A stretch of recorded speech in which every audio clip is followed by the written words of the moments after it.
सभी को नमस्कार। जय श्री राम।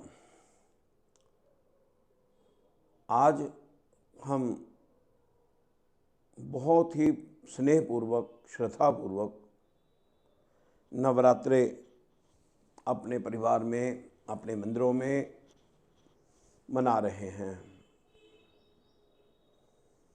हम जो जीवन जी रहे हैं, हमारी संस्कृति क्या कहती है हमको? हमारी संस्कृति कहती है कि हमने जो शिवी के समान जीवन जीना, जिसने कपोत की एक रक्षा के लिए अपने ही हाथों से अपने अंगों को काट काट करके दे दिया। यदि हम दूसरी तरफ देखते हैं तो समाज हित के लिए यदि एक राक्षस जो कि सबको असुर तंग कर रहा था, जिसको मारा नहीं जा सकता था, वृत्रासुर, जब सभी देवता ब्रह्मा जी के पास गए तो उन्होंने कहा कि कोई तपस्वी, महातपस्वी अपनी इच्छा से, स्वेच्छा से यदि अपना त्याग करके अपनी हड्डियां दे दे, उन हड्डियों के द्वारा जो शस्त्र बनेगा, उस शस्त्र के द्वारा ही इस असुर वृत्रासुर का संहार हो सकता है। अब देखिए अभी कि उन्होंने नाम किसका लिया? दधीचि ऋषि का। और किसके सामने? इंद्र देवता के सामने। वही इंद्र देवता जिसने दधीचि ऋषि की जो तपस्या थी उसको भंग करने के लिए अनेकों प्रयत्न किए थे,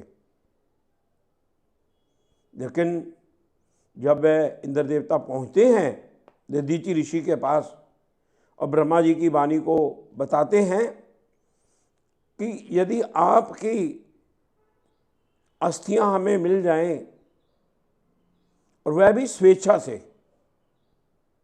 स्व से, तो वह वृत्रासुर का संहार कर सकेंगी। तो क्या कहा दधीचि ऋषि ने?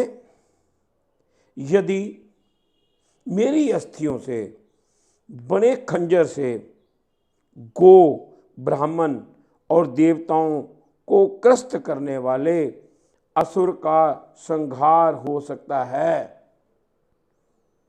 तो मैं अपना शरीर स्वेच्छा से छोड़ने के लिए तैयार हूं।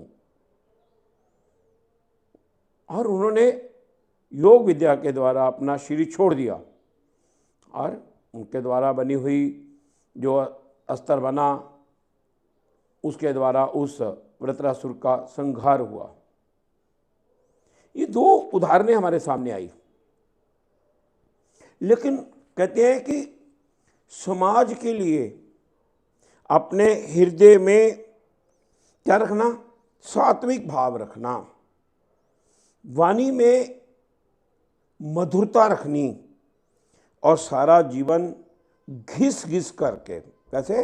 घिस घिस करके एक एक खून की बूंद को पानी में बदल दिया, ऐसा जीवन जीना। और क्या है मन में? समाज हित है, केवल समाज हित। कहां से शुरू किया? अपने से शुरू किया। और हमको उनसे यही प्रेरणा मिलती है। ये कोई ऐसी शख्सियत नहीं है। भगवान ने कहा है, जब जब भी धर्म की हानि होती है, जब भी हमारे समाज के बीच में भारत माता के ऊपर बहुत सारी विपदाएं आती हैं, जैसे आपने देखा था 1919 के बीच में जलियांवाला बाग कांड हुआ था, जिसके बीच में निहत थे लोगों को गोलियों से उड़ा दिया गया था। ये वही ब्रिटिश वाले लोग हैं जो आज भी वही काम कर रहे हैं। लेकिन उस समय जो अत्याचार हुआ, तो मैं समझता हूं कि किसी न किसी रूप में, मानव रूप में ही सब लोग आए हैं, तपस्वी लोग आए हैं, उनके प्रतिनिधियों के रूप में लोग आए हैं। तो ऐसा जीवन किसने दिया? आपके सामने चित्र है, जिनका जन्म दिवस कल था, जिन्होंने क्या किया। और हमको भी ऐसा ही करना है। कैसे करना?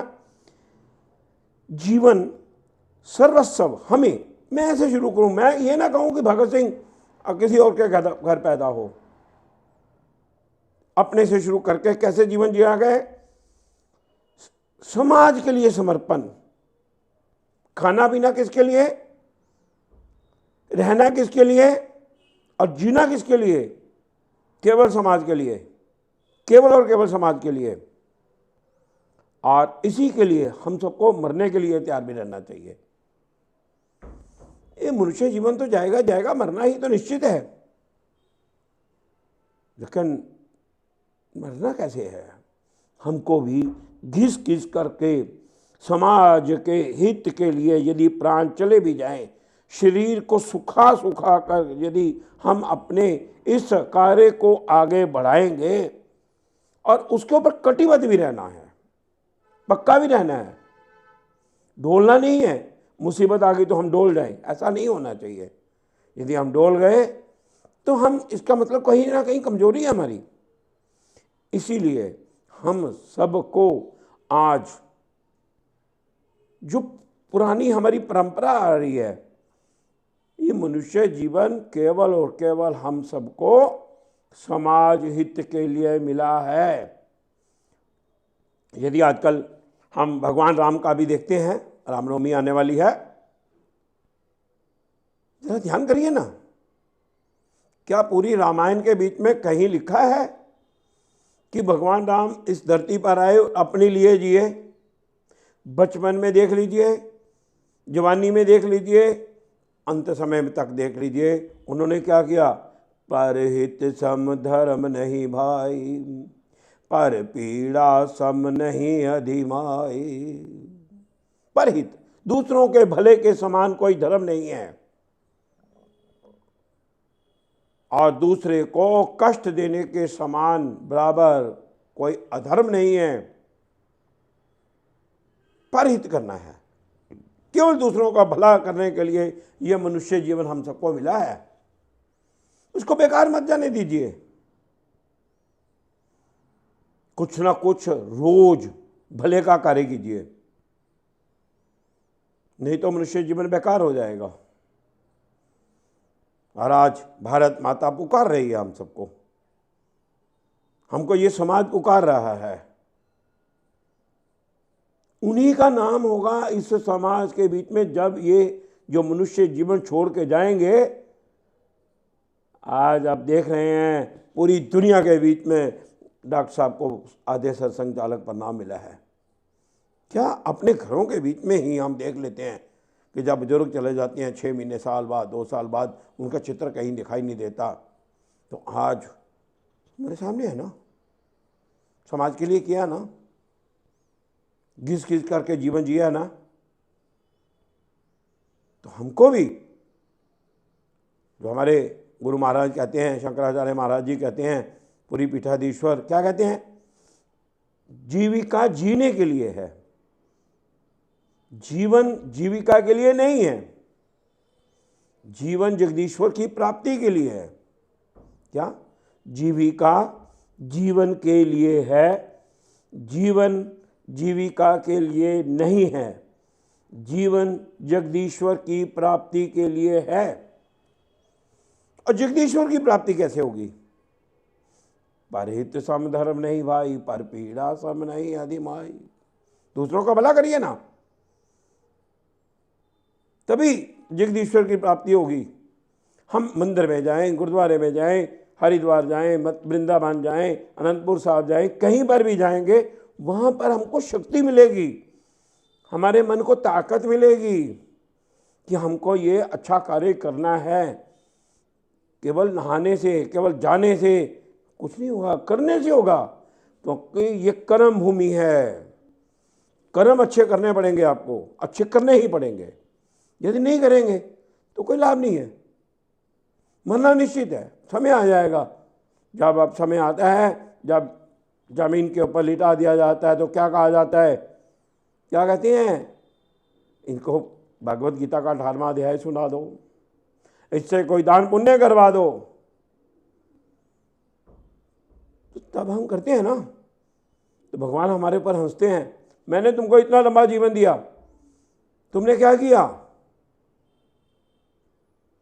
तो यदि वो 2 मिनट 5 मिनट करके हमारा जीवन सफल हो सकता है, तो हमको क्या करना है, अपने जीवन के बीच में कम से कम क्या करो, कम से कम क्या करो, कम से कम सोम अपने से शुरू करो। क्या करना, प्रतिदिन मैं कम से कम 1 घंटा समाज हित के लिए दूंगा।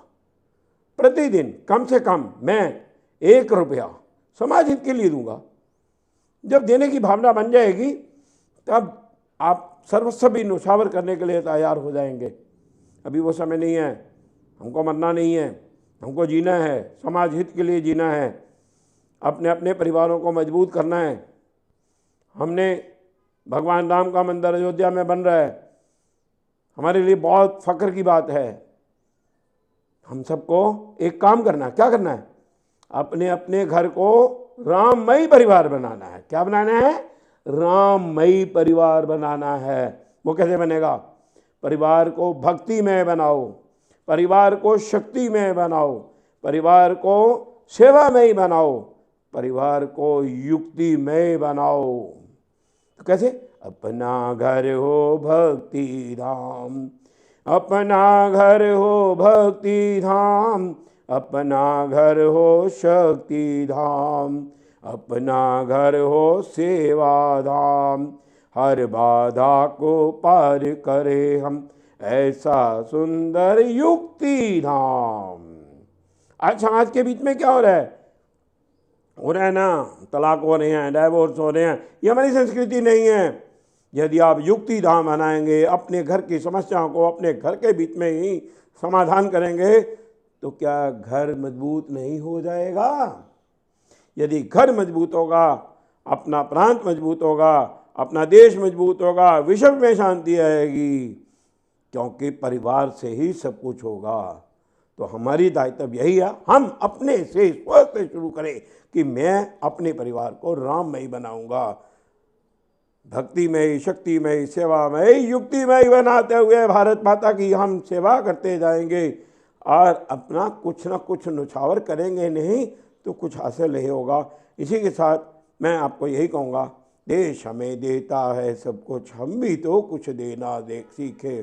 सूरज हमें रोशनी देता, हवा नया जीवन देती है, भूख मिटाने को हम सबकी धरती पर होती खेती है, औरों का भी हित हो जिसमें हम ऐसा कुछ करना सीखें, हम ऐसा कुछ करना सीखें। भारत माता की जय, भारत माता की जय, भारत माता की जय।